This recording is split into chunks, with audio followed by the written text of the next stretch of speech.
Hey guys, and welcome back. More Newcastle United transfer news. Plenty of information has came out this morning from Eddie Howe's press conference ahead of tomorrow's match. But of course, a lot of the questions were especially about transfers, and it's fair to say a lot has happened this morning. So Jonjo Shelvey is actually leaving the club. He's going to Nottingham Forest for a 2.5-year deal. Now, I'll give you a heads up, Barry, that's actually their 25th signing since being promoted back to the Premier League.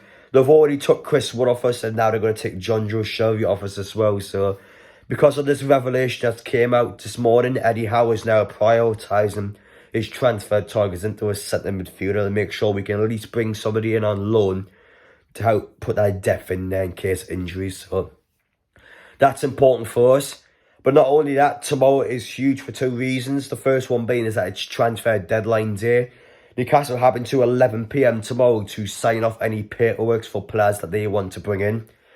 Because there's a Carabao Cup semi-final match on tomorrow, of course, Newcastle are probably going to only have the first half of the day, realistically, so they can focus on the semi-final and that second half of the day. So you've got to look out for that. And reason number two, I've just said it there. Newcastle are currently winning 1-0 against Southampton in the semi-final. All we have to do at St James's Park tomorrow is not lose in 90 minutes, and we will be playing a cup final match for the first time in my lifetime. The biggest game in my lifetime, and actually country mile. We have 1 foot through the door. It's in our hands now to win the game. If we don't go through tomorrow, then we're bottled it. That's all I can say, really. It's our fault. We've got that first foot through the door, and it's in our hands to win it. So let's not jinx it, but I'm confident. But anyway, guys, welcome back. If you're new around here, make sure you get down there, hit that subscribe button. Chances are there'll be at least one more transfer video on the channel tomorrow. And, of course, there'll be that vlog in the evening. So make sure to stick around and subscribe if you want to see it firsthand. And secondly, if you like what you're seeing, make sure to get down there, smash the like button. Finally, question of the day regarding centre midfielders. Who would you like to see coming in to replace Jonjo Shelvey? But without further ado, let's get into it. First off, why is Jonjo Shelvey leaving Newcastle? Why is the club letting him go when tomorrow is transfer deadline day? Would it not make more sense to keep him on until the end of the season? Well, a lot of fans have questioned us quite a bit, saying that, well, if someone like Bruno gets injured, we've got barely any depth in the midfield. Why are we letting somebody go without having an immediate player to come in for him? I actually think there is a big reason for this, and I think it's because of Jonjo Shelvey's current contract at the club. Now, pretty much in his contract, it states if he plays 2 more matches for the club, he gets an automatic extension. My personal belief is that the club does not want to extend Jonjo Shelvey's contract. They want him to go at the end of the season anyway on a free year, just let him go. And I feel like now that I've got an offer coming from Nottingham Forest, yes, it'll not be loads of money, but it'll be a little bit in there. 2.5-year deal for the player. It clears up the wage bill now for him, and it allows Newcastle, if they want to, just suddenly go in and get somebody else. So I do see both sides, but I still think it's a bit odd because, well, you haven't replaced him yet. There's nobody in mind really to replace him. The club's looking in the market, but at the end of the day, they could sign nobody. Then Jonjo Shelvey just goes by himself. But I do feel like it's the right time anyway for the player. You've got to think of Eddie Howe's style of play, our pressing, the intensity, how quick we go, just everything about the play. I love Shelvey, I love his passing. I think his raw ability is brilliant. But he's a lot older now. His pace has started to dwindle a bit. He's injury prone. And it's one of them ones really where, I mean, Jonjo Shelvey's been around for a long time. And I love him. I love him a bit. But ultimately, we've got to look towards the future of the club. And I think someone like Shelvey, he's been here a long time and an offer has come available for him. The player wants to move, by the way. That's quite important as well. Jonjo Shelvey wants game time. He wants to go to Nottingham Forest. We as a club shouldn't hold him back. He's respected us so much over the years. I think now is a good time to let him go. And I'm sure the club is going to make sure he brings somebody in to replace him. As for who could replace Jonjo Shelvey, it's already been confirmed that Newcastle is attempting to sign Sander Berge from Sheffield United on a loan deal with an obligation to buy. A big problem with this deal, though, is that Fulham also wants the player, and Fulham have offered £20 million straight up to sign the player.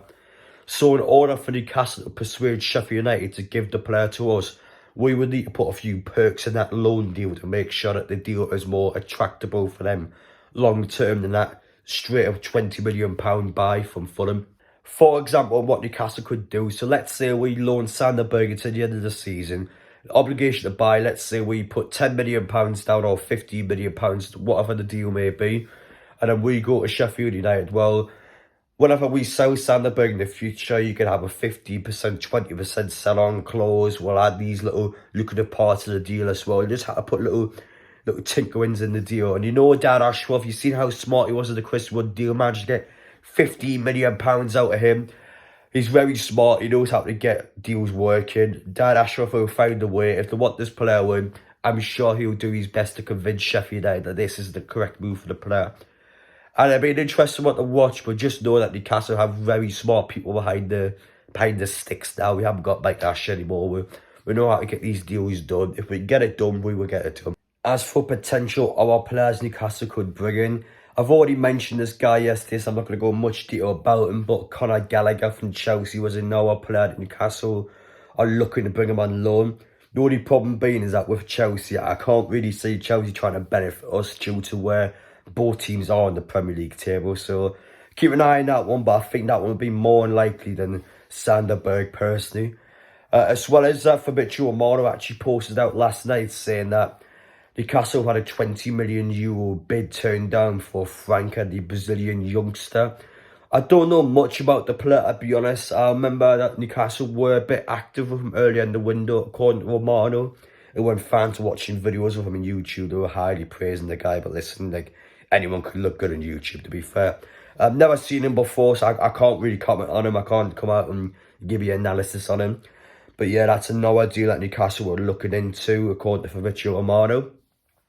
Is James Maddison a possibility now? I'm not going to completely rule him out, but I think it's extremely unlikely for Newcastle to spend £40 million on Anthony Gordon and then for them to spend upwards of £40 to £60 million in James Maddison in the space of 2 days. I could be wrong, but I think it's unlikely that it's going to happen, to be honest. I think summertime, James Maddison will be quite realistic for the club. I think the club will attempt to bring him in the summer. But I feel like for now, no, I don't think we'll bring him in this window. But anyway, guys, that's it for now. There's actually probably a decent chance there might be a second upload on the channel today because the club has been so active in the last couple of days in the transfer market. So chances are maybe 4 or 5 hours later, someone pops up Newcastle or suddenly went in for this player. So keep an eye out. If not, I'll be back on the channel tomorrow morning for the last bit of transfer news. And then we've got the Carabao Cup semi-final in the evening. So a very big day for Newcastle. I can't wait for it. Thank you guys for watching. Let me know your thoughts down in the comment section. Do you think anyone is going to replace Jonjo Shelvey? And I will see you all in the next one.